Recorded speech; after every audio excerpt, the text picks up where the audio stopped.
Yo, this is Fuck the Dragon Ball Community Part 2, and here I go. Now, ever since the other characters are being focused on, people are bitching about the power scaling.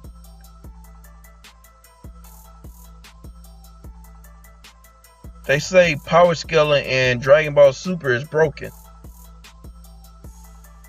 And I'm not completely disagreeing with them, but the thing is, the power scaling in Dragon Ball Z was always a little janky.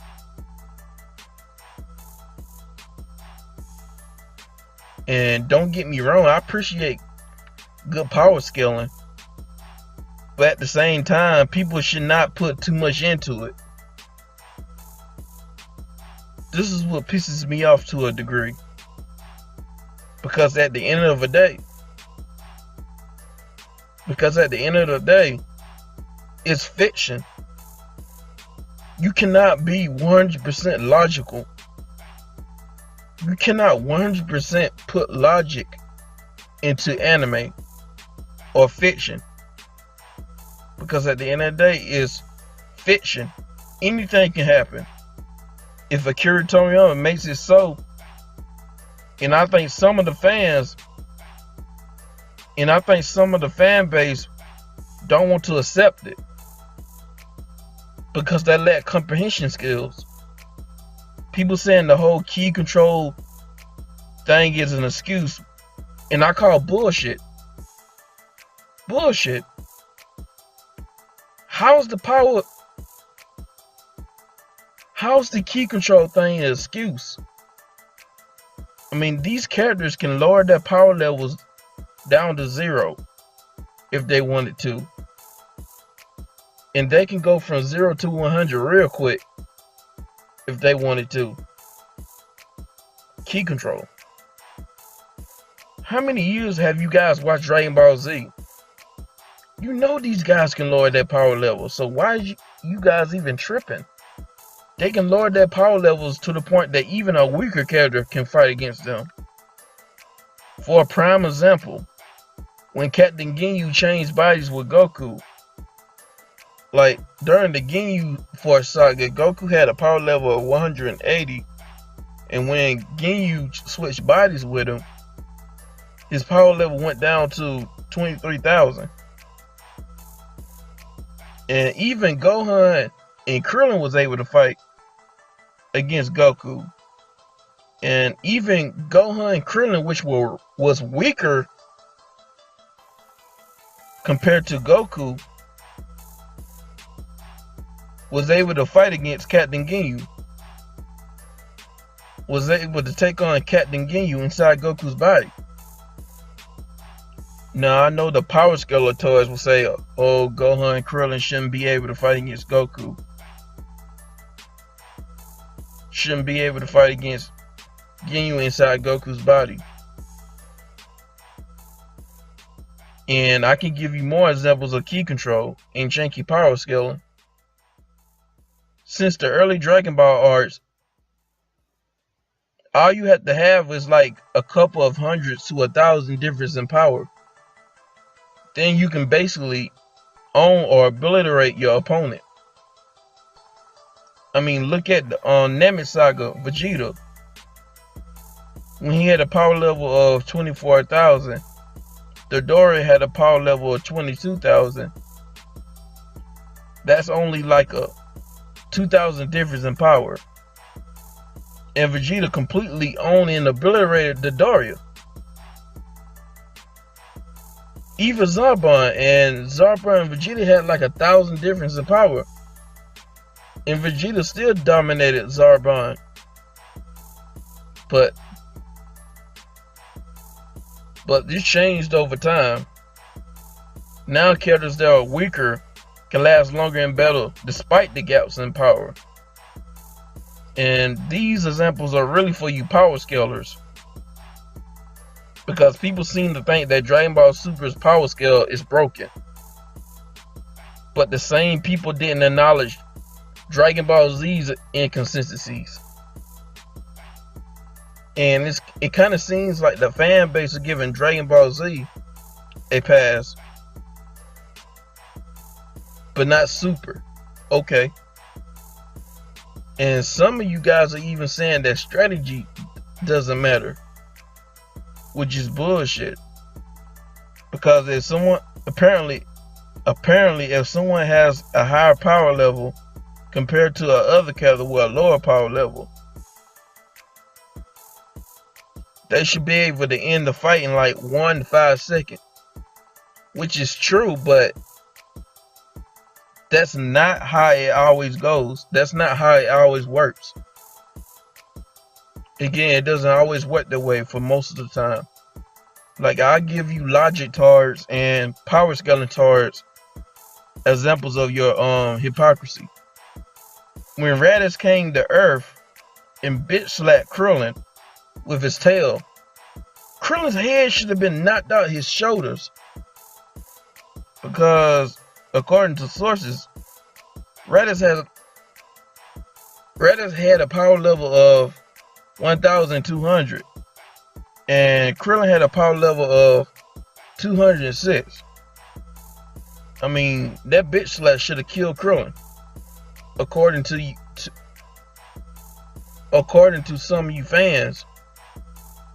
Even when Raditz gut Goku in the stomach, Goku should have died, according to some of you guys' logic. Matter of fact, Piccolo and Goku should not have been able to fight against Raditz for that amount of time. Because it shouldn't matter if they got strategy, because Raditz is stronger than them. Like, every time Goku got hit by Raditz, he should have died.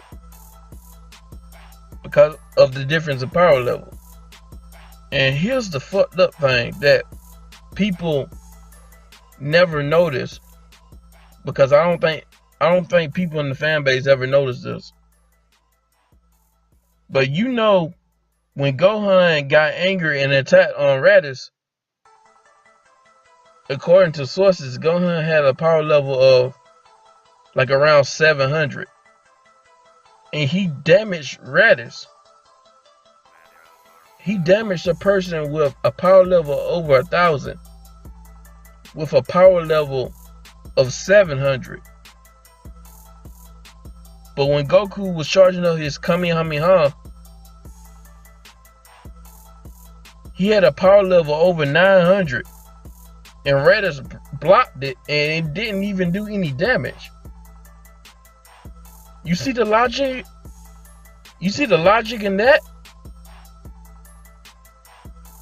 Goku's attack didn't damage Raditz, but a weaker attack did damage him. But I guess cause it's Gohan, he gets a pass. And basically Goku and Piccolo fought with strategy the whole fight and they won. Despite them being weaker. Even with power levels less than half of Raditz, they still won the fight, which is kind of crazy, but hey, it is what it is. And I also read a comment about the Gohan and Krillin fight. People saying Gohan should have controlled his ki to harden his body, basically, like Cell did when Trunks and Krillin was hitting him, so he doesn't get affected by Krillin's attacks. But the thing is, that's not how it goes. That's not how it always goes. Think about it. When Krillin and Gohan kicked Dodoria in the face, it affected him, but it did not damage him. Because that's how the writers decided to write that. Because that's how the writers decided to write it in that particular situation. And not to mention when Perfect Cell kicked the shit out of Krillin. Again, Krillin's head should have been knocked out his fucking shoulders. I mean that motherfucker kicked Krillin. That motherfucker kicked Krillin's head like a fucking football or soccer or something. He punched the shit out of his head. But I digress. When Raccoon hit Krillin, Krillin's head should have been knocked out his motherfucking shoulders. because of the difference in power level. You know, Raccoon has a power level of 45,000, and Krillin had a power level of 13,000. Krillin had a power level of 13,000 to 14,000, according to sources. That's a big gap in power. But power scalers and logic tards are not talking about that. I give you another a crazy power scaling. Like after Gohan, Gohan went from like almost first form. Gohan went from like almost first form Frieza level to second form Frieza level, beating the shit out of Frieza just because he was angry. I mean, he even surpassed Vegeta in power for a moment. And he did it again when he fought against third form Frieza, surpassing Piccolo in power for a short moment. And Krillin had a power level around like 75,000, according to some sources. And he was able to hold out against second form Frieza. And he was able to hold out against second form Frieza, who had a power level above 1,000,000. And again, according to you power scalers, Krillin should not have been able to hold out against second form Frieza because of the difference of power. But guess what? Krillin used strategy, and he even escaped Frieza. And we all know that Vegeta was around first form Frieza before the Zenkai boost. But Krillin was still able to fatally damage Vegeta,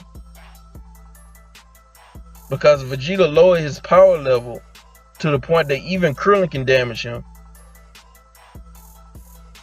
because of ki control. But when it comes to Dragon Ball Super, all of a sudden it's an excuse. And I know this is filler, but after Goku became a Super Saiyan and Frieza kind of took him down, Gohan came back and tried to fight Frieza on his own to buy more time for Goku. And he was giving Frieza that work though, in his final form, to get his ass down. But the thing is, that was kind of illogical, because Piccolo, Krillin plus Gohan fought together against Frieza, and they couldn't even touch the motherfucker. But in this filler, Gohan can take down Frieza on his own. You know, Yajirobe, he got shot down by the androids, but he still survived. And I say about that time, the android saga, I say that he's around Nappa strength. I'll actually give Yajirobe that respect. And I can even mention Krillin again, because he was able to hold his own against Imperfect Cell. I mean, it took Kami and Piccolo merged to fight him, but Krillin was holding his own. I mean, we all know Imperfect Cell was masking his power level, but people ain't trying to hear that because apparently it's an excuse now. Ki control. And I hate that people want to bitch and complain about ass pulls, like bullshit power-ups and shit. But the hyperbolic time chamber itself is an ass pull if you really think about it, because it's used to get characters a major power boost. I mean, I don't have a problem with it, but if you look at it from a different perspective, you can kind of say that's an ass pull. Look at Team Gohan. I mean, it took him a year to surpass Goku and the others, including Cell. I mean, Trunks and Vegeta did 2 years worth of training, and they're nowhere near Cell. I don't even think they're near his half his strength. But it took Gohan a whole year to surpass him. We can say the fusion is an ass pull, because it was used to put Trunks and Goten over to defeat Majin Buu. Even Ultimate Gohan was an ass pull. And Gohan didn't train for 7 years, but he gets some power boosts and he becomes stronger than Vegeta and Goku, who worked their ass off for 7 years. I mean, he's even stronger than Super Saiyan 3 Gotenks, including Super Buu, in a short amount of time. And the other thing I don't get is, how come Gohan and Vegeta gets a pass, but Future Trunks can't get a pass? Y'all love the fuck out of Ultimate Gohan, but some of you guys were shitting on Super Saiyan Rage. I mean, Goku got stronger after the power boost from Super Saiyan God. But Vegeta was training with Whis for a couple of months before Goku. Goku got a chance to train with Whis. And all of a sudden, he was a bit stronger than Goku. You see the BS in that? But I guess since it's Vegeta and Gohan, they get a pass. Right. And to be real with you guys, I can give you more examples, but I ain't trying to stretch this out any longer. Now, this is all I got to say. But anyway, everybody's entitled to their opinion. And this is Fuck the Dragon Ball Community Part 2. And peace.